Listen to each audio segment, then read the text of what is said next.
In February 1983, a simple plumbing complaint in North London would expose one of Britain's most horrifying criminal cases. When drain engineer Michael Cattran lifted a manhole cover at 23 Cranley Gardens, he expected to find the usual blockage. Instead, he discovered chunks of human flesh and bones that would lead police to Dennis Nilsen's attic flat and the remains of 3 murder victims. But this was just the beginning. Nilsen's calm confession would reveal a 5-year killing spree that claimed at least 15 lives, vulnerable young men who had trusted the wrong person at the wrong time. This is the story of institutional failures, missed opportunities, and the deadly consequences of prejudice that allowed Britain's most prolific serial killer to operate in plain sight. Welcome back to X by X Confidential, where we investigate the most shocking true crime cases with forensic precision. Thank you so much for watching our videos and being part of this incredible community of truth seekers. If this investigation into Dennis Nilsen's horrifying crimes has captivated you, please smash that like button. It really helps us bring you more in-depth criminal investigations. Don't forget to subscribe and hit the notification bell so you never miss our latest deep dives into the cases that shocked the world. Now, let's uncover the truth about Britain's most prolific serial killer. Section 1. The Discovery. Tuesday, February 8, 1983. Michael Cattran checked his work schedule and groaned. Another drain blockage complaint in North London. After 15 years as a dyno rod engineer, he'd seen it all, or so he thought. The address was 23 Cranley Gardens in Muswell Hill, a tall Victorian house converted into flats. 5 tenants sharing one drainage system. They'd been calling for weeks about awful smells and backed-up toilets. Cattran parked his van and surveyed the property. Nothing looked unusual from the outside, just another old London building with aging pipes. He walked to the side of the house where the main drain access was located. The heavy metal cover lifted easily. Cattran shined his flashlight into the dark opening below. What he saw made his blood run cold. The drain was completely blocked with pale, slimy chunks. But this wasn't the usual hair and grease he expected. These pieces looked organic, flesh-like, and mixed throughout were small white fragments that looked suspiciously like bones. Cattran had been in this business long enough to know the difference between chicken scraps and something much worse. These bone fragments were smooth, clean, and the wrong shape entirely. A tenant approached to see what was causing the delay.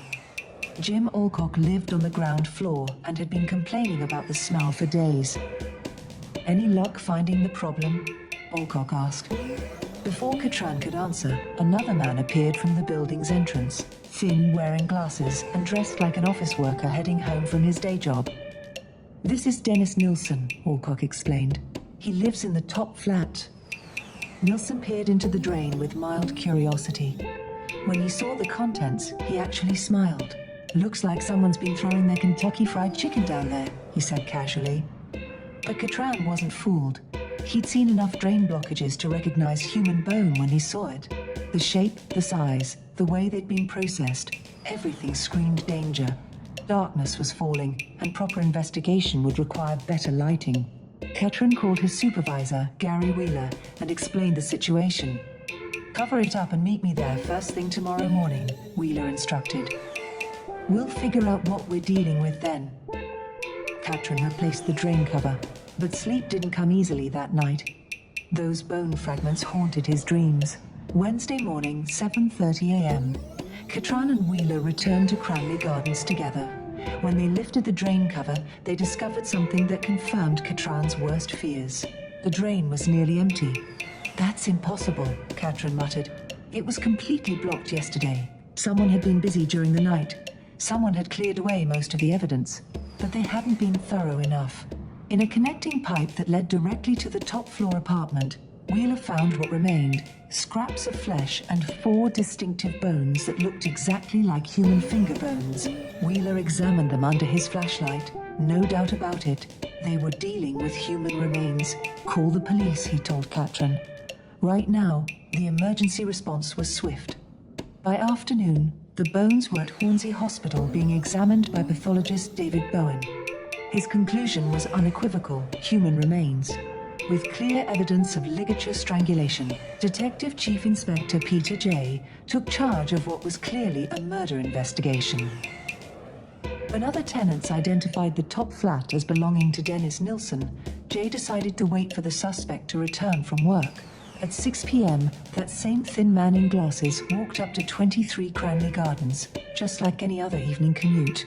But this time, 3 police officers were waiting for him. "Mr. Nilsen, we need to discuss your drainage problem." Nilsen seemed genuinely puzzled. Why would police be interested in blocked drains? Because we found human remains in them. For just a moment, shock flickered across Nilsen's face. Then he recovered his composure. Good grief, how terrible. The DCIJ had interviewed enough suspects to recognize acting when he saw it. Stop playing games. Where's the rest of the body? The mask dropped completely. Nilsen's voice became matter-of-fact, almost helpful. 2 plastic bags in the wardrobe. There's more if you need it. As they climbed the stairs to his flat, Jay had no idea he was about to uncover one of the most extensive serial killing cases in British history. The smell hit them before Nilsen even opened his door. Section 2. The arrest. The stench of decay hit the officers like a physical blow. Detective Chief Inspector J had smelled death before, but never this concentrated, this overwhelming. It seemed to seep from every surface of the cramped attic flat. Nilsen unlocked his door with steady hands, as if inviting guests for tea. "Please, come in," he said politely. The apartment looked deceptively normal. Books lined the shelves. Classical records were neatly stacked. A television sat quietly in the corner. But underneath the ordinary facade was something monstrous. "You mentioned plastic bags," Jay asked, trying to breathe through his mouth. Nilsen gestured toward a tall wardrobe. "Just there. You'll want to be careful. The smell gets stronger." Jay approached the wardrobe doors. Even through the wood, the odor was nauseating. He pulled them open to reveal 2 large black garbage bags, the source of the horrific smell. "Don't open them here," Jay told his colleagues. "Forensics first." But the implications were already clear. These bags contained human remains, multiple victims based on the size and weight. "Are there others?" Jay asked. Nilsen nodded helpfully. "Tea chest in the living room, bathroom drawer as well. I've been rather thorough in my record keeping." The casual way he spoke about storing body parts was chilling, like discussing household organization. At Hornsey Police Station, Nilsen seemed almost relieved to be in custody. When offered a solicitor, he waved the suggestion away. "I don't need legal representation. I want to tell you everything. I've been carrying this burden alone for far too long." Jay started the tape recorder. "You understand you're under caution?" "Of course. Now where shall I begin?" "With Stephen Holmes, I suppose. December 30th, 1978. Just a boy, really. 14 years old." For the next 4 hours, Nilsen provided the most detailed confession Jay had ever heard. Not just admissions of guilt, but step-by-step descriptions of each murder. The planning, the execution, the disposal. Kenneth Ockenden was different, Nilsen continued. A tourist from Canada. Educated, well-dressed. I strangled him with my headphone cord while he listened to music. He spoke about each victim like entries in a catalogue. Clinical, detached, sometimes almost fond. Martin Duffy was so young, 16, a runaway sleeping rough at Euston Station. I drowned him in my kitchen sink. After the strangulation didn't quite finish the job. Jay struggled to maintain professional composure. He'd interviewed many killers, but Nilsen's calm demeanor was uniquely disturbing. "Why?" Jay finally asked. "What drove you to do this?" Nilsen considered the question seriously. Loneliness, primarily. When they were dead, they couldn't abandon me. They had to stay, but you disposed of them eventually. Only when decomposition made it necessary. I would have kept them forever if possible. Meanwhile, forensics teams were working at both crime scenes. At Cranley Gardens, Dr. David Bowen examined the contents of those plastic bags. 3 complete sets of human remains, all deliberately dismembered with sharp instruments. The tea chest yielded skulls stripped of flesh. The bathroom drawer contained legs and feet. Everything pointed to systematic butchery carried out over months. But the real horror was yet to come. "I need to show you my previous address," Nilsen told investigators. 195 Melrose Avenue in Cricklewood. That's where I killed most of them. The next morning, Nilsen led a police convoy to his former home. The current tenants had no idea they were living above a mass grave. In the small back garden, Nilsen pointed to 3 specific areas near the fence. I burned them there. Usually at night when the neighbors couldn't see. Crime scene investigators began excavating immediately. Within hours, they were uncovering bone fragments, teeth, and jewelry. The evidence of multiple victims was undeniable. How many? Jay asked as they watched the dig continue. 12 at this address, 3 at Cranley Gardens, possibly 1 or 2 others I can't quite remember clearly. Nilsen's casual attitude toward the body count was perhaps the most chilling aspect of his confession. He discussed mass murder like someone trying to recall their grocery list. By February 11th, enough evidence had been gathered for formal charges. Nilsen stood in the dock at Hornsey Magistrates Court, charged with the murder of Stephen Sinclair, his most recent victim. "Do you understand the charge?" the magistrate asked. "Yes, sir, and there will be many more charges to follow." Even in court, Nilsen remained helpful. He seemed to take pride in the scope of his crimes. The man who had appeared so ordinary just days earlier was revealed as one of Britain's most prolific serial killers. 15 victims over 5 years. All young men who had simply been in the wrong place at the wrong time. But perhaps most disturbing of all was how long he had operated undetected. How many opportunities had been missed. How many warnings had been ignored. Those questions would haunt the investigation for years to come. Section 3, The First Murder, Stephen Holmes revised, voiceover script. Stephanie Speechify 1.1, December 30th, 1978. The date that would mark the beginning of one of Britain's most horrific killing sprees. But it started like any other winter evening in North London. Dennis Nilsen sat alone in his ground floor flat at 195 Melrose Avenue, consumed by a familiar emptiness. His flatmate David Gallican had moved out 18 months earlier, leaving Nilsen to confront the silence that had plagued him since childhood. At 33, Nilsen worked as a civil servant at the local job centre. To his colleagues, he seemed competent but unremarkable. They had no idea about the darkness growing inside him. That Saturday evening, the loneliness felt unbearable. New Year's Eve was approaching, and everywhere Nilsen looked, people seemed to have somewhere to belong, someone to care about them. He decided to visit the Cricklewood Arms, a local pub where he'd spent many solitary evenings nursing pints and watching the crowd. The pub was busier than usual with weekend revelers, young people celebrating the end of another year, families having dinner, couples on dates. Everyone except Nilsen seemed to be part of something. That's when he noticed the teenager at the bar. Stephen Holmes was trying to order alcohol, but the bartender could tell he was underage. At 14, Stephen had the thin frame and uncertain movements of someone still growing into his adult body. "Sorry, son, not tonight," the bartender said firmly. Stephen's face fell. Like Nilsen, he seemed to have nowhere else to go, no one waiting for him. He stood alone at the crowded bar, looking lost. Nilsen recognized something familiar in that expression. The same isolation he'd felt his entire life. But where Stephen saw loneliness, Nilsen saw opportunity. "Having trouble getting served?" Nilsen asked, approaching with a friendly smile. Stephen looked up hopefully. This well-dressed older man seemed kind and respectable. "Yeah, they think I'm too young." "Well, I've got plenty of drinks at home. And better music than this place," Nilsen offered. "Why don't you join me for a proper celebration?" Stephen hesitated for just a moment, but the alternative was returning to whatever situation had driven him to seek alcohol in a pub on a Saturday night. At least this stranger was offering companionship. "That sounds great," Stephen replied. They walked through the December cold to Melrose Avenue. Nilsen's flat was warm and welcoming, filled with books and classical music. It felt safe after the harsh streets outside. Nilsen proved to be an excellent host. He poured generous drinks and put on records, talking knowledgeably about music and literature. Stephen began to relax for the first time in days. As the evening progressed and the alcohol flowed, Stephen felt increasingly drowsy. This kind older man had shown him more attention than anyone had in months. "You can sleep in my bed," Nilsen offered when Stephen could barely keep his eyes open.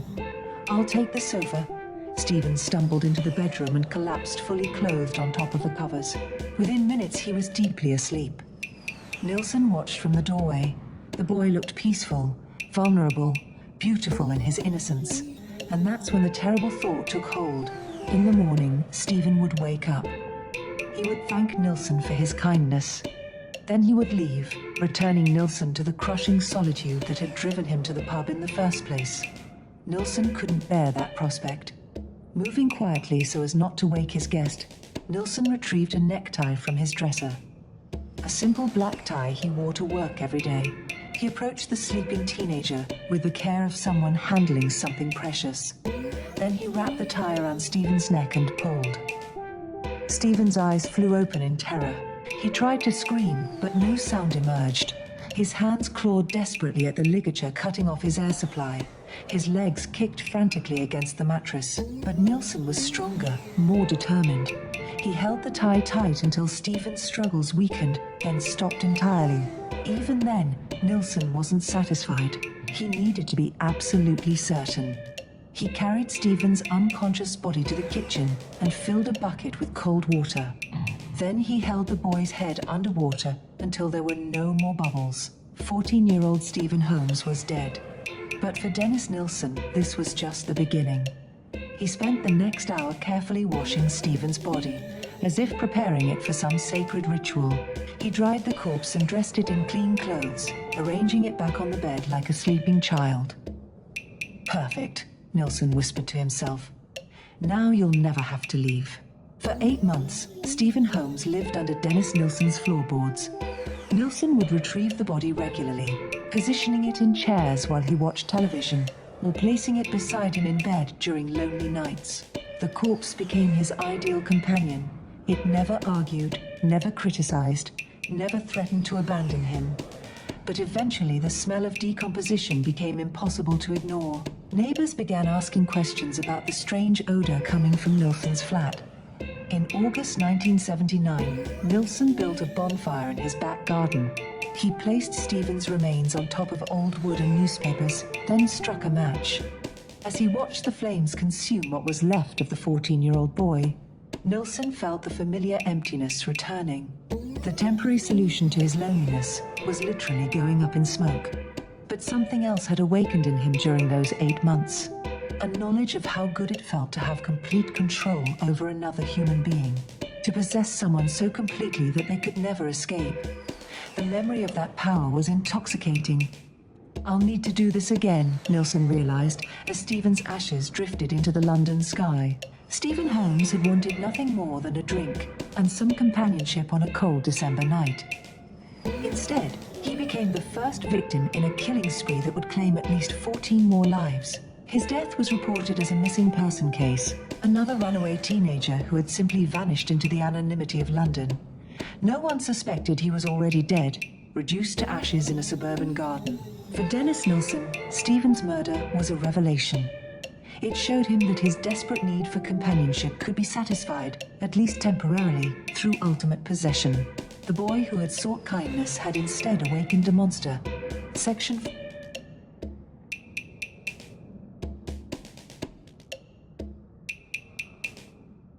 4. Escalation. After burning Stephen Holmes's remains in August 1979, Dennis Nilsen tried to convince himself the killing was over. For nearly a year, he maintained his routine. Work during the day, solitary evenings at home, occasional visits to local pubs. But the memory of those 8 months with his perfect companion haunted him. The silence in his flat grew unbearable. He began drinking more heavily, spending long nights listening to classical music and fighting the urge that was building inside him. By late 1979, Nilsen knew he was losing the battle. On December 3rd, almost exactly 1 year after Stephen's murder, Nilsen encountered his second victim at the Princess Louise pub in Holborn. Kenneth James Ockenden was everything Stephen Holmes hadn't been. At 23, Kenneth was a university student from Canada, traveling through England on a cultural tour. He came from a loving family and had his whole future planned out. But like Stephen, Kenneth was alone that night. Nilsen spotted him studying a guidebook Clearly a tourist trying to navigate London's complex social landscape. Here was someone who might appreciate a local's guidance. "First time in London?" Nilsen asked, settling into the seat beside Kenneth. "Actually, no, but I'm still figuring out where everything is," Kenneth replied with a friendly smile. They spent hours talking about London's history, its hidden gems, the best places to visit. Kenneth was fascinated by Nilsen's knowledge of the city. When closing time approached, Kenneth seemed disappointed that the evening was ending. "I could show you my record collection," Nilsen offered. "I have some excellent classical pieces, and I'll cook you a proper English breakfast in the morning." Kenneth accepted eagerly. He was genuinely enjoying Nilsen's company and looked forward to continuing their conversation. Back at Melrose Avenue, Nilsen put on music and poured drinks. Kenneth relaxed into the comfortable atmosphere, grateful to have found such an interesting companion in a foreign city. "Here, try these headphones," Nilsen suggested, offering Kenneth a pair connected to his stereo. "The sound quality is remarkable." Kenneth put them on and closed his eyes, losing himself in the music. It was the last conscious moment of his life. Nilsen wrapped the headphone cord around Kenneth's neck with practiced efficiency. The Canadian student never had a chance to fight back.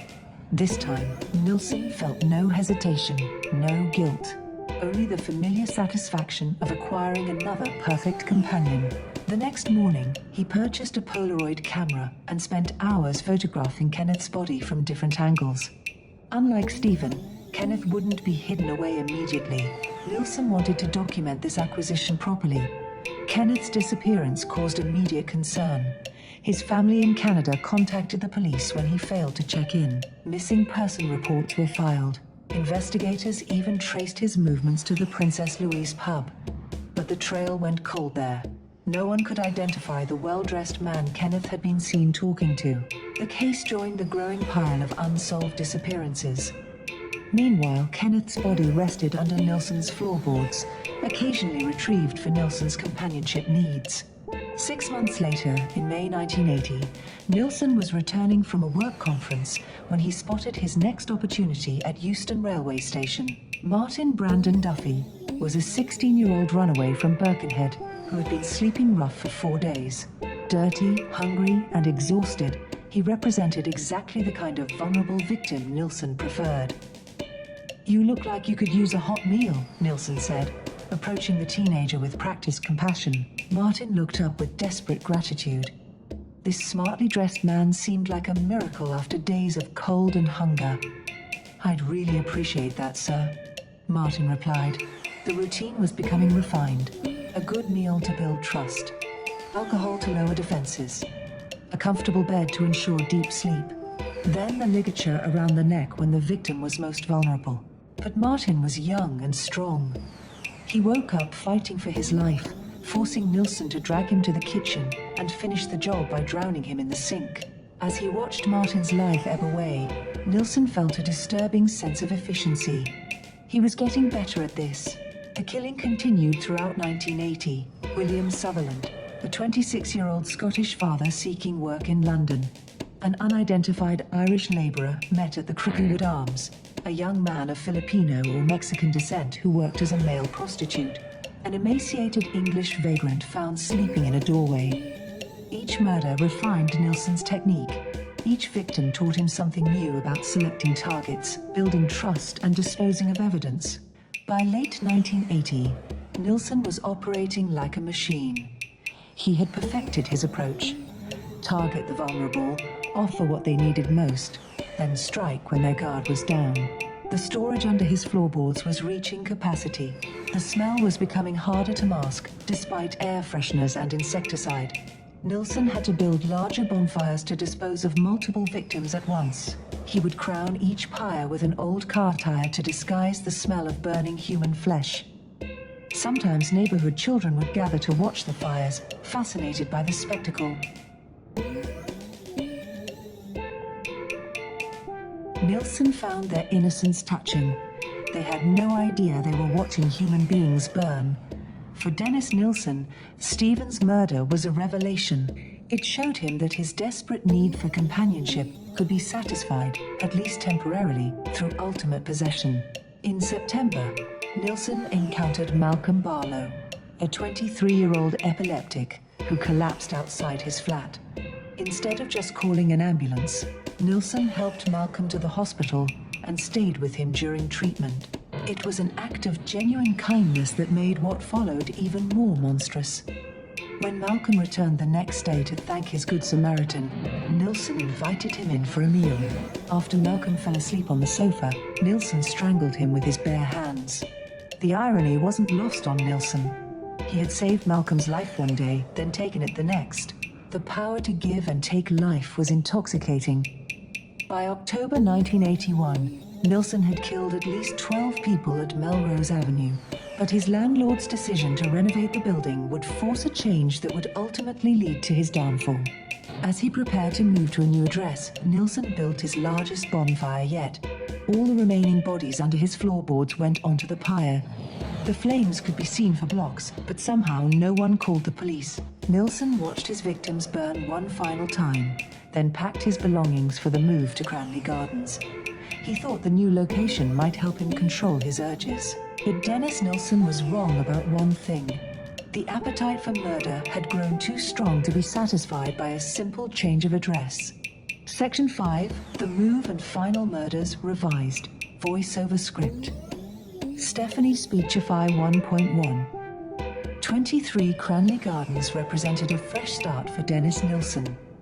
The attic flat in Muswell Hill was smaller than his previous home, with no garden and limited privacy. Perhaps these constraints would help him resist the urges that had consumed 5 years of his life. For 2 months, the strategy seemed to work. Nilsen brought men home from pubs, but managed to let them leave unharmed. Maybe the killing spree was finally over. But on November 23rd, 1981, the familiar hunger returned. Paul Nobbs was a 19-year-old university student who met Nilsen at a central London pub. They returned to Cranley Gardens for what both expected to be a consensual encounter. After drinking and having sex, Paul fell into a deep sleep. That's when Nilsen's hands found their way around the young man's throat. But something went wrong. Paul woke before losing consciousness completely, fighting back with the desperation of youth. Nilsen released his grip, startled by the resistance. The next morning, Paul awoke with a splitting headache and bloodshot eyes. His face was completely red from burst blood vessels. "Good God, you look terrible," Nilsen exclaimed, feigning concern. Paul was confused and disoriented. Nilsen convinced him that he'd gotten tangled in a sleeping bag zip and nearly strangled himself. Paul accepted this explanation, having no memory of the actual attack. He left Cranley Gardens with his life, but without understanding how close he'd come to death. Fear of legal repercussions kept him from reporting the incident to police. Nilsen's near miss with Paul didn't deter him. If anything, it made him more careful about victim selection. 4 months later, in March 1982, Nilsen found his next target. John Peter Howlett was a 23-year-old former soldier known to his friends as John the Guardsman. He met Nilsen at a Leicester Square pub and accepted an invitation for dinner and drinks. Back at Cranley Gardens, Nilsen prepared his usual routine: a home-cooked meal to build trust, alcohol to impair judgment, then the wait for the perfect moment to strike. As John slept in Nilsen's bed, the killer struck with practiced efficiency, but John was strong and fought back fiercely, forcing Nilsen to drag him to the bathroom and hold his head underwater for 5 minutes. When the struggle finally ended, Nilsen faced a new challenge. With no garden for burial and no floorboards for storage, he had to innovate. The solution was horrifying in its practicality. Nilsen dismembered John's body in his tiny kitchen, then flushed pieces down the toilet. Larger bones went out with the regular garbage. The toilet disposal method seemed efficient. For 3 days, John's remains disappeared piece by piece down the drain, with no one the wiser. 6 months later, Nilsen struck again. Graham Allen was a 27-year-old father from Scotland, seeking work in London to support his family. Nilsen encountered him on Shaftesbury Avenue, struggling to find a taxi after a long day of job hunting. "Need a place to stay for the night?" Nilsen offered helpfully. Graham was grateful for the assistance. London was expensive, and he was trying to save every penny for his family back home. At Cranley Gardens, Nilsen cooked Graham an omelette while they discussed job prospects in Scotland. As Graham ate, Nilsen approached from behind with a ligature already prepared. The murder was swift and efficient. Graham died at Nilsen's kitchen table, never suspecting the danger until it was too late. His body joined John's remains in the toilet disposal system, cut into manageable pieces in the kitchen, then flushed away over several days. Graham's wife reported him missing when he failed to return to Scotland, but missing person cases across police jurisdictions were poorly coordinated. Graham simply vanished without a trace. By now, Nilsen had perfected his new killing and disposal routine. The toilet system seemed capable of handling human remains without problems. He felt confident about continuing his deadly hobby. But Dennis Nilsen was about to make a critical error. On January 26, 1983, he encountered Stephen Neil Sinclair begging on Oxford Street. Stephen was a 20-year-old heroin addict from Scotland with a tragic history of self-harm. Fresh bandages covered cuts on both wrists. He represented the ultimate vulnerable victim, someone society had already written off. "When did you last eat?" Nilsen asked with practiced compassion. Stephen looked up with hollow eyes. "Can't remember." Nilsen bought him a hamburger and watched him devour it hungrily. Then came the familiar invitation back to his flat for a proper meal and warm bed. At Cranley Gardens, Stephen injected heroin while Nilsen prepared dinner. The combination of drugs and alcohol left him barely conscious in an armchair. "Oh, Stephen, here I go again," Nilsen murmured to himself as he prepared the ligature. Stephen was too drugged to resist. He died quietly, almost peacefully, slumped in Nilsen's chair. Afterwards, Nilsen carried out his usual ritual. He bathed the body, applied talcum powder, and arranged mirrors around his bed for optimal viewing angles. Then he lay naked beside the corpse, whispering goodnight like a lover. The next morning brought the familiar task of dismemberment and disposal. Stephen's head and torso went into a tea chest. His legs were stored under the bathroom sink. Over the following days, Nilsen began flushing Stephen's remains down the toilet, just as he had with previous victims. But this time, there was a problem. The old Victorian plumbing at Cranley Gardens wasn't designed for human remains. After months of abuse, the system was beginning to fail. Stephen's body parts started clogging the pipes. Other tenants complained about backed-up toilets and terrible smells. Water wasn't draining properly throughout the building. Nilsen tried to clear the blockages himself, creeping down to the basement at night to remove chunks of flesh from the main drain. But the situation was deteriorating rapidly. On February 4th, faced with mounting complaints from other tenants, Nilsen wrote a letter to the estate agents describing the drainage problems as intolerable. He had no choice. If he didn't report the problem officially, the other tenants would force an investigation anyway. But by writing that letter, Nilsen was essentially calling for his own arrest. 4 days later, Michael Cattran arrived to investigate the drainage complaint. When he opened that drain cover and discovered human remains, Dennis Nilsen's 5-year killing spree finally came to an end. The method that had served him so well at Cranley Gardens, toilet disposal, became the mistake that exposed him. Technology had finally caught up with the killer. The Victorian plumbing system that had hidden his crimes for months couldn't handle the volume anymore. Dennis Nilsen's appetite for murder had literally clogged the very system he'd used to conceal it. Justice would finally be served, but only because of a simple engineering failure. Section 6, the investigation unfolds. Within hours of Dennis Nilsen's arrest, 2 major crime scenes were being processed simultaneously. At Cranley Gardens, forensic teams worked to catalogue the remains found in his flat. At Melrose Avenue, investigators began excavating what would prove to be one of Britain's largest burial sites.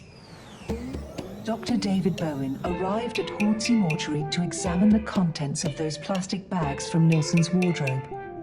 His findings confirmed the worst fears of the investigation team. Bag 1 contained 2 human torsos, one cut vertically down the middle. A shopping bag held internal organs, hearts, livers, kidneys, all carefully preserved.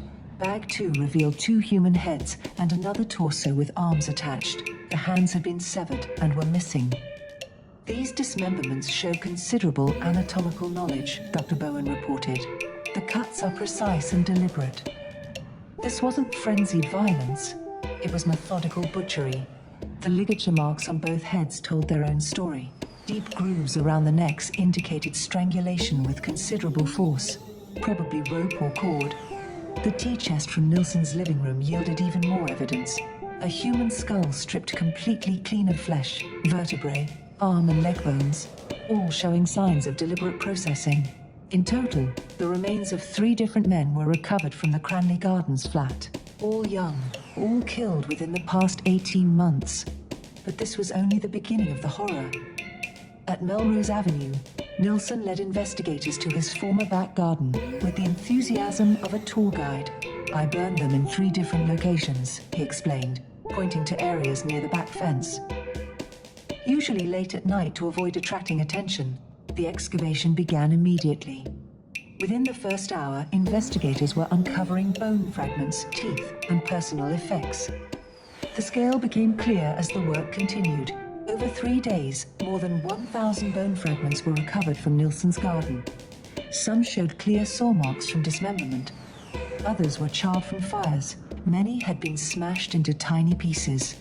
We're dealing with at least 8 separate individuals, Dr. Bowen concluded after analyzing the remains. All male, all young, all killed over several years. The bone evidence supported Nilsen's confessions in chilling detail, but identifying the victims would prove nearly impossible. The fires had destroyed most distinguishing features. Meanwhile, at Hornsey Police Station, Nilsen continued providing detailed confessions with disturbing enthusiasm. He seemed to relish having an audience for his stories. Each victim served a specific purpose, he explained to DCIJ. Kenneth was my tourist, well-educated, curious about culture. Martin was my runaway, desperate for protection. Malcolm was my charity case, someone I could save and then possess. The interviews revealed Nilsen's systematic approach to murder. He had developed specific techniques for selecting victims, building trust, and choosing the optimal moment to strike. The key was understanding what they needed most, Nilsen continued. Homeless boys needed shelter. Tourists needed guidance. Lonely men needed companionship. I provided exactly what they craved, then took everything in return. But the confessions also revealed something more disturbing, a pattern of missed opportunities that could have stopped the killing years earlier. In October 1979, Andrew Ho had reported being strangled by Nilsen. Ho managed to escape and immediately contacted police, but his report was dismissed when officers learned both men were gay. They treated it like a domestic dispute. DCIJ discovered when reviewing old case files. No investigation was conducted. No search of Nilsen's premises was performed. At that time, Stephen Holmes's body was still under Nilsen's floorboards. A proper investigation would have uncovered the evidence immediately. 13 months later, Douglas Stewart fought off another strangulation attempt and reported it to police. Again, the case was closed when officers decided it was a homosexual quarrel. As soon as they heard we were both gay men, they lost interest, Stewart later testified. They implied that violence was normal in our relationships. In May 1982, Carl Stotter survived being strangled and nearly drowned by Nilsen. His report to police was also dismissed without investigation. The pattern was clear and damning. 3 separate warnings had been ignored because of institutional homophobia. Each missed opportunity had cost additional lives. If any one of those reports had been taken seriously, DCIJ later reflected, we could have prevented multiple murders. The system failed those victims long before Nilsen got to them. The investigation also revealed the calculated nature of Nilsen's victim selection. He deliberately targeted society's invisible people, the homeless, runaways, sex workers, and gay men who wouldn't be missed immediately.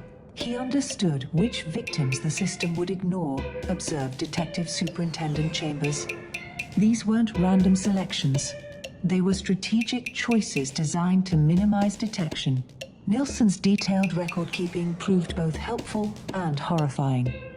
In his flat, investigators found notebooks filled with descriptions of each murder, sketches of victims, even philosophical musings about death and possession. He documented everything like a scientist conducting experiments, one forensics officer noted. This wasn't the work of someone out of control. This was systematic predation. As evidence mounted, the scope of institutional failure became undeniable. Police had not only missed opportunities to catch Nilsen, they had actively enabled him by dismissing reports from survivors. The gay community's fear of police harassment had prevented other potential victims from coming forward. Many survivors chose silence rather than risk arrest or public exposure. "We created a perfect hunting ground for predators," admitted one senior officer years later. "Our prejudice made certain communities defenseless." By February 15th, investigators had gathered enough evidence to charge Nilsen with Stephen Sinclair's murder. But everyone knew this was just the beginning. The forensic evidence was overwhelming. The confessions were detailed and consistent. Nilsen had essentially prosecuted himself by providing most of the evidence against him. "In 30 years of police work, I've never seen a defendant so eager to help us build our case," DCIJ told reporters. He seemed proud of what he'd accomplished. Nilsen's cooperation extended beyond confession. He offered to testify against himself if needed. He volunteered additional details about disposal methods and victim identification. It was as if he finally had the audience he'd always craved for his life's work. The investigation had uncovered one of the most extensive serial killing cases in British history. But it had also exposed uncomfortable truths about how society treats its most vulnerable members. 15 young men had died not just because Dennis Nilsen was a killer, but because the system designed to protect them had failed catastrophically. Their deaths would spark important changes in police procedures and attitudes. But for the families still searching for missing loved ones, those changes came far too late. Section 7. Missed Opportunities. The Dennis Nilsen investigation revealed a devastating truth. He could have been stopped after his first murder. 3 different men escaped his attempts to kill them and reported the attacks to police. All 3 were ignored. The first warning came just 10 months into Nilsen's killing spree. October 11th, 1979. Andrew Ho was a 19-year-old student from Hong Kong, bright and ambitious, working toward his degree in England. He had no way of knowing that a casual evening out would nearly cost him his life. Andrew met Nilsen at a St. Martin's Lane pub, attracted by the older man's intelligence and apparent respectability. When Nilsen invited him home, Andrew saw an opportunity for an interesting night with an intriguing companion. At Melrose Avenue, the conversation flowed as freely as the alcohol. Nilsen seemed genuinely interested in Andrew's studies and future plans. But when Andrew began feeling drowsy, Nilsen's demeanor changed completely. The attack was sudden and vicious. Nilsen's hands locked around Andrew's throat with crushing force. Furniture crashed as they struggled across the room. Glass shattered. Andrew fought with the desperation of youth, somehow managing to break free and reach the door. But Nilsen caught him again, this time with a ligature around his neck. Andrew felt consciousness slipping away as his vision darkened. In a final burst of adrenaline, Andrew broke loose and stumbled into the street, gasping and bleeding. He found a phone box and called police with what breath he had left. "Someone just tried to murder me," he managed to tell the emergency operator. Police and ambulance arrived quickly. Doctors confirmed Andrew had been strangled nearly to death. The evidence was clear and unambiguous. This was attempted murder. Officers went to Melrose Avenue to question Nilsen, who appeared calm and cooperative. "There was a bit of a misunderstanding," Nilsen explained smoothly. "Andrew wanted to try some rough play. Things got out of hand, but it was all consensual." The officers seemed inclined to accept this explanation. In 1979, police understanding of gay relationships was minimal and largely shaped by prejudice. "These homosexual types," one officer commented, "they like rough treatment. Sometimes they ask for more than they can handle." Andrew tried desperately to explain what had really happened. "He wasn't playing games, he was trying to kill me. I could see murder in his eyes." But Andrew faced impossible obstacles. As a young foreign student, he worried about his visa status. At 19, he was below the legal age of consent for gay men, which was 21. He could face prosecution himself. Most importantly, the police seemed skeptical of his version of events. They preferred Nilsen's explanation of rough homosexual play gone wrong. Under pressure and afraid, Andrew chose not to press charges. The case was closed. Nilsen walked free. If police had properly investigated this attack, they would have searched Nilsen's flat. They would have found Stephen Holmes's body under the floorboards.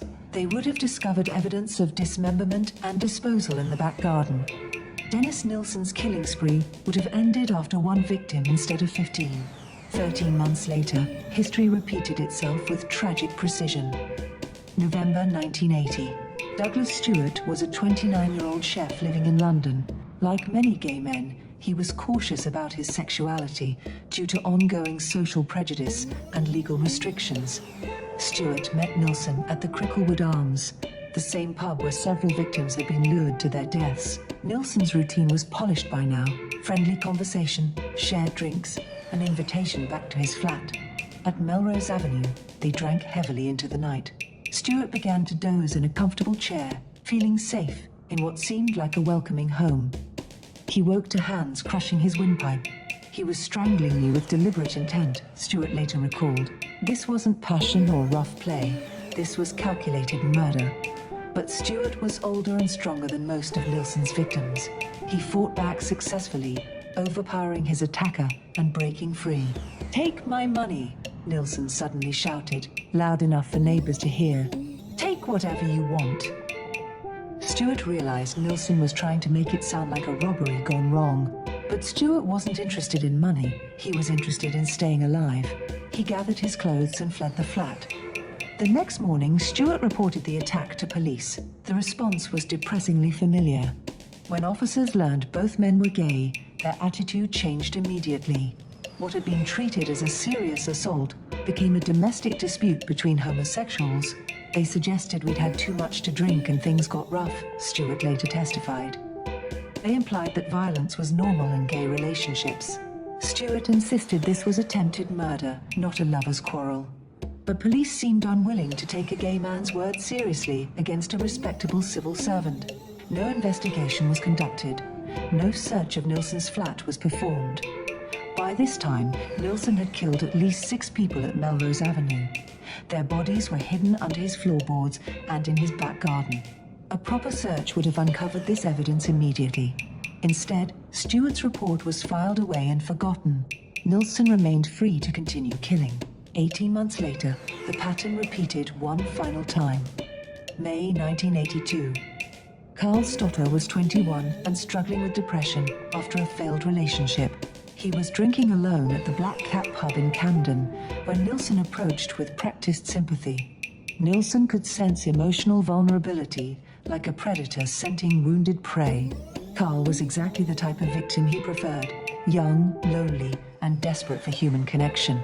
"You look like you could use some company," Nilsen said, sitting beside the troubled young man. They talked for hours about life, relationships, and disappointment. Nilsen was patient and understanding, exactly what Carl needed to hear. Back at Cranley Gardens, Nilsen provided food, alcohol, and what seemed like genuine friendship. Carl began to feel hopeful for the first time in weeks. After falling asleep on Nilsen's sofa, Carl awoke to something tight around his neck. "Stay still," Nilsen whispered as consciousness faded. Carl found himself underwater, Nilsen's hands holding his head down in the bathtub. He begged for mercy between desperate gasps for air. Then, inexplicably, it stopped. Carl found himself sitting in a chair, alive but confused. Nilsen's dog was licking his face. Nilsen himself was rubbing Carl's arms, apparently trying to restore circulation. "You got caught in that sleeping bag zip," Nilsen explained helpfully. "Nearly strangled yourself. I had to put you in cold water to shock your system." For 2 days, Nilsen nursed Carl back to health like a devoted caregiver. When Carl was strong enough to leave, Nilsen walked him to the train station with apparent concern for his well-being. It took Carl several days to piece together what had really happened. The marks on his neck weren't consistent with a zip accident. He remembered Nilsen whispering "stay still" before losing consciousness. Carl realized he had survived an attempted murder. He reported the incident to police, describing the attack in detail. Once again, the response was inadequate. Because both men were gay, and because Nilsen had an alternative explanation for Carl's injuries, police treated it as a case of conflicting stories rather than attempted murder. No charges were filed. No investigation was conducted. 3 months later, Nilsen murdered Graham Allen. 4 months after that, he killed Stephen Sinclair. 3 separate warnings, 3 escaped victims, 3 opportunities to stop a serial killer. All ignored because the victims were gay men whose lives weren't considered worth protecting. The pattern exposed a devastating truth about British policing in the 1980s. Gay men were seen as second-class citizens whose reports of violence were automatically suspect. After partial decriminalization in 1967, police harassment of gay men had actually increased. Over 1,000 gay men were being arrested annually by the 1980s. This created a climate of fear that prevented many victims from reporting crimes.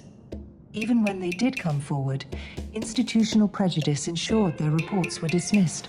"We were supposed to protect everyone equally," one retired officer later admitted. "Instead, we created hunting grounds for predators." The 3 survivors had tried to prevent additional murders. They had done everything society asks of crime victims. They fought back, they reported the attacks, they provided detailed statements. But the system failed them because of who they were, rather than what had happened to them. 15 young men died because prejudice was stronger than justice. 15 families lost loved ones because institutional bias prevented proper investigations. The missed opportunities weren't just professional failures, they were moral failures that enabled evil to flourish. And the question that haunts this case remains relevant today. How many other predators are operating with similar impunity, targeting communities that society has chosen to ignore? Section 8, Trial and Conviction. October 24, 1983. The Old Bailey Courthouse buzzed with anticipation as one of Britain's most notorious serial killers prepared to face justice. Dennis Nilsen's trial would captivate the nation and expose uncomfortable truths about institutional prejudice. The historic courthouse had witnessed many famous trials, but rarely had a case attracted such intense public interest. Reporters packed the gallery. Artists sketched frantically. Every detail would be scrutinized by a horrified but fascinated public. Nilsen entered the dock wearing his characteristic neat suit and glasses. He looked like any other civil servant, mild-mannered, unremarkable, almost scholarly. Nothing in his appearance suggested he had confessed to murdering 15 people. Mr. Justice Croom Johnson presided over proceedings with the gravity such charges demanded. The indictment took several minutes to read. 6 counts of murder, 2 counts of attempted murder. Each charge carried the possibility of life imprisonment. When asked for his plea, Nilsen's response surprised many observers. "Not guilty," he stated clearly. This wasn't a denial of the killings. Nilsen had already confessed in exhaustive detail. Instead, his defense team planned to argue diminished responsibility due to mental illness. The strategy was clear: convince the jury that Nilsen was too mentally disturbed to be held fully accountable for his actions.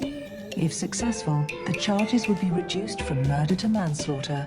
Leading the prosecution was Alan Green QC, a formidable barrister with decades of experience in serious criminal cases. His task was to prove Nilsen was sane, calculating, and fully responsible for his crimes. The defense was headed by Ivan Lawrence QC, known for taking on difficult cases. He had to convince 12 jurors that Nilsen's actions were the product of severe mental illness rather than evil choice. Green opened for the Crown with devastating effect, methodically laying out the evidence of systematic murder over 5 years. "This case concerns a man who deliberately targeted vulnerable young people," Green told the jury.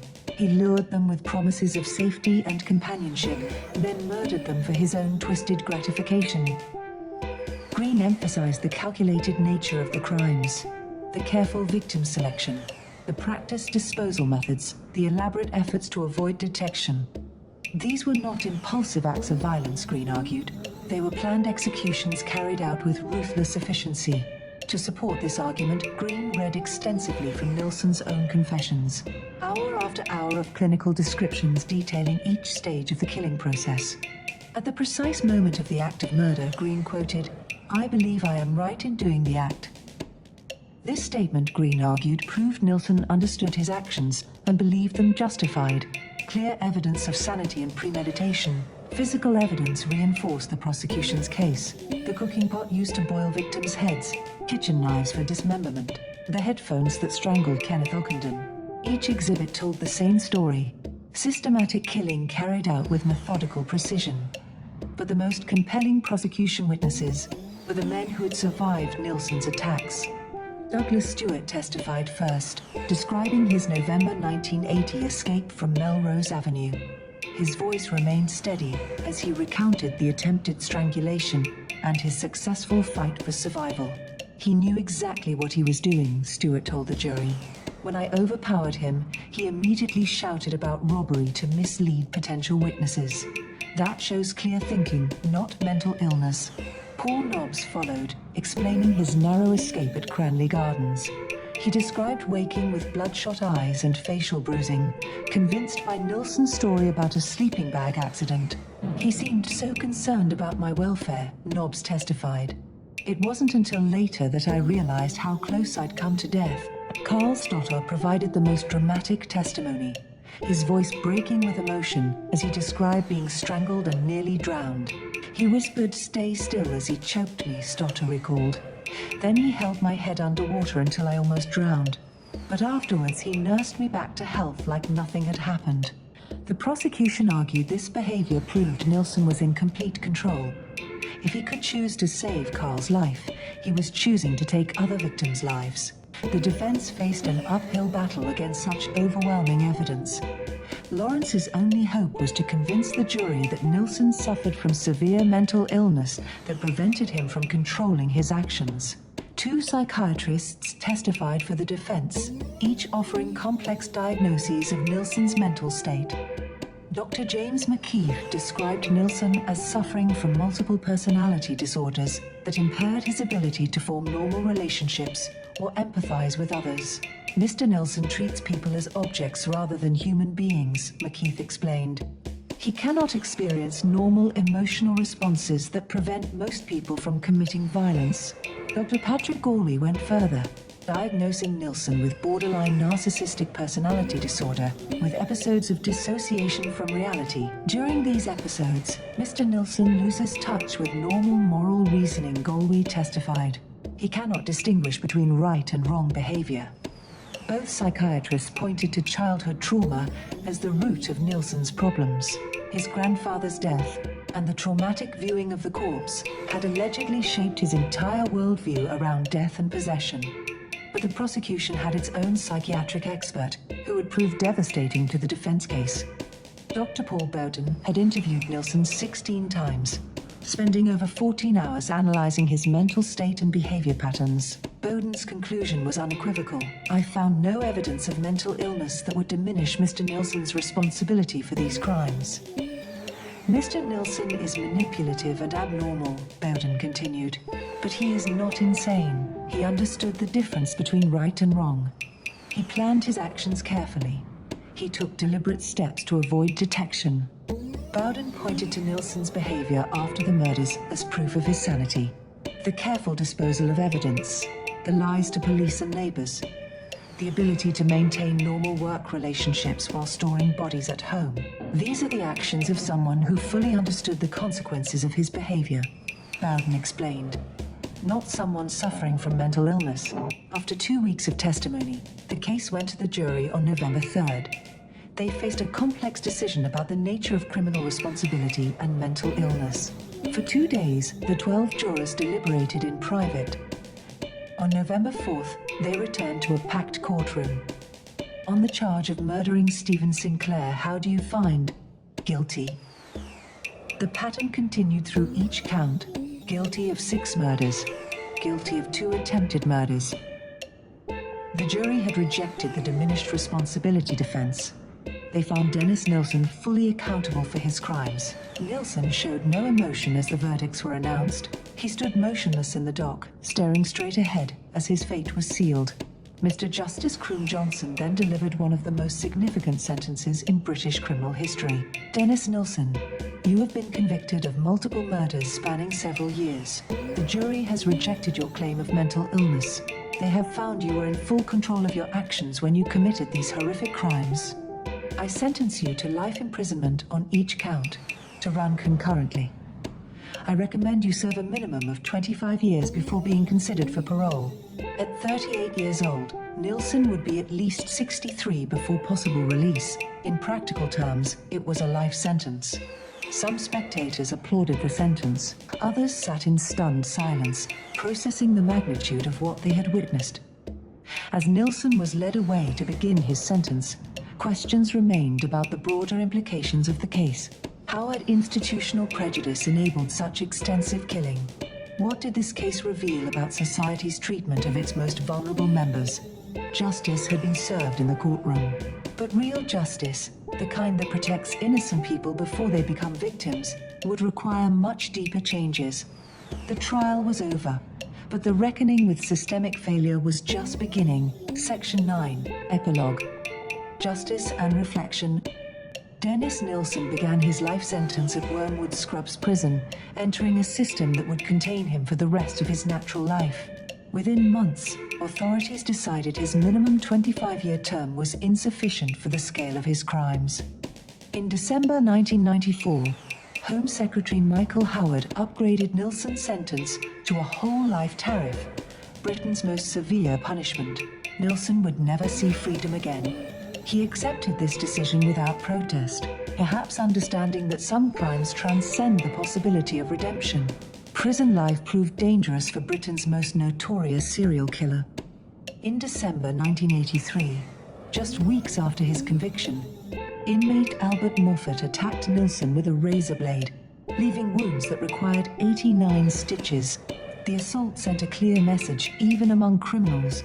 Those who prey on children and vulnerable young people are despised. Nilsen spent much of his remaining years in protective custody, yet he adapted to institutional life with disturbing ease. He worked in prison workshops translating books into Braille, spent hours reading and writing, and was permitted to compose music on a keyboard. Most troubling was his correspondence. Nilsen wrote hundreds of letters to journalists, authors, and anyone showing interest in his case. He seemed to relish having an audience for his twisted philosophy. Over 18 years, he produced a 400-page autobiography titled The History of a Drowning Boy. The memoir referenced his childhood near-drowning experience, which Nilsen claimed shaped his fascination with death and unconsciousness. Prison authorities refused to allow publication during his lifetime, recognizing the potential harm to victims' families and the risk of inspiring copycat crimes. The book revealed Nilsen's complete lack of remorse. He continued justifying his actions, claiming his victims were better off dead and that he had saved them from lives of suffering. Even after decades behind bars, Nilsen couldn't acknowledge the fundamental wrongness of murder. While Nilsen served his sentence, investigators continued working to identify his victims. In November 2006, a breakthrough finally came. Stephen Dean Holmes was confirmed as Nilsen's first victim through circumstantial evidence and Nilsen's own assistance. The 14-year-old boy who had vanished on New Year's Eve 1978 was finally given a name. But for at least 4 other victims from Melrose Avenue, identification remained impossible. Their bone fragments had been recovered from Nilsen's garden, but fire had destroyed distinguishing features. These unknown victims represent the saddest aspect of the entire case. Young men who simply vanished without trace, their families never learning their fate. On May 10, 2018, guards found Nilsen unconscious in his cell at Full Sutton Prison. He was 72 and had been complaining of severe abdominal pain. Emergency surgery at York Hospital repaired a ruptured aortic aneurysm, but Nilsen's elderly body couldn't withstand the trauma. On May 12, 2018, Dennis Andrew Nilsen died in his hospital bed. His cremation was a small, private affair attended only by prison officers and one longtime correspondent. No family members were present. The state paid the £3,000 funeral cost, as required by law. Nilsen's ashes were returned to his family, though their final disposition has never been revealed. With his death, one chapter closed in a case that fundamentally changed British criminal investigation. The Nilsen murders exposed deadly flaws in how police treated vulnerable communities, leading to significant procedural reforms. New training programs helped officers recognize signs of serial offending. Protocols were established to ensure crimes against marginalized groups received proper investigation. The dismissive attitudes that had enabled Nilsen's killing spree were officially challenged. But perhaps the most important legacy was the conversation sparked about society's treatment of its most vulnerable members. Nilsen had successfully targeted people often ignored by mainstream society: the homeless, runaways, sex workers, and gay men. His 5-year killing spree revealed how institutional indifference creates hunting grounds for predators. Every Victim Matters reflected Detective Chief Inspector Peter J. years later. Background, lifestyle, sexual orientation. None of that changes a person's right to protection and justice. 3 survivors had tried to prevent additional murders by reporting their attacks to police. All 3 were dismissed because of prejudice and stereotypes about gay relationships. Their ignored warnings became a stark lesson about the cost of discrimination. When society devalues certain groups, it makes them easy targets for those who would exploit that vulnerability. Exhibits from Nilsen's crimes are displayed at New Scotland Yard's Crime Museum. A cooking pot used to boil victims' heads, kitchen knives for dismemberment, the headphones that strangled Kenneth Ockenden. These artifacts serve as reminders of how ordinary-looking people can commit extraordinary evil. They also commemorate the victims whose lives were cut short by prejudice and indifference. The museum display honors each identified victim by name: Stephen Holmes, 14. Kenneth Ockenden, 23. Martin Duffy, 16. William Sutherland, 26. Malcolm Barlow, 23. John Howlett, 23. Graham Allen, 27. Stephen Sinclair, 20. 8 names representing 8 young lives with families who loved them and futures that were stolen. But the display also acknowledges the unknown victims, at least 4 young men whose names were lost along with their lives.